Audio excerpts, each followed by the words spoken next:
وہ صورتیں جن میں روزہ توڑ دینا جائز ہے۔ کا یک کوئی زبردست دورہ پڑ گیا، کوئی ایسی بیماری ہو گئی کہ جان پر بن آئی، یا خدا نخواستہ موٹر وغیرہ سے کوئی حادثہ ہو گیا، کسی اونچے مقام سے گر پڑنے کی وجہ سے حالت غیر ہو گئی، تو ان تمام صورتوں میں روزہ توڑ دینا جائز ہے۔ اگر کوئی اچانک بیمار پڑ گیا اور یہ اندیشہ تو نہیں ہے کہ جان جاتی رہے گی، البتہ یہ اندیشہ ہے کہ اگر روزہ نہ توڑا تو بیماری بہت زیادہ بڑھ جائے گی، تو اس صورت میں بھی روزہ توڑنے کی اجازت ہے۔ اگر کسی کو ایسی شدت کی بھوک پیاس لگی کہ نہ کھانے پینے سے ہلاک ہو جانے کا اندیشہ ہے، تب بھی روزہ توڑ دینا درست ہے۔ کسی حاملہ خاتون کو کوئی ایسا حادثہ پیش آ گیا کہ اپنی بچے کی جان کا ڈر ہے، تو اس صورت میں بھی روزہ توڑ دینے کا اختیار ہے۔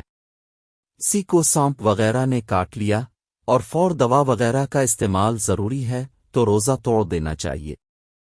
کمزوری تو تھی لیکن ہمت کر کے روزہ رکھ لیا، دن میں محسوس ہوا کہ اگر روزہ نہ کھولا تو جان پر بن آئے گی، یا پھر مرض کا شدید حملہ ہو جائے گا، تو اس صورت میں بھی روزہ توڑ دینے کی اجازت ہے۔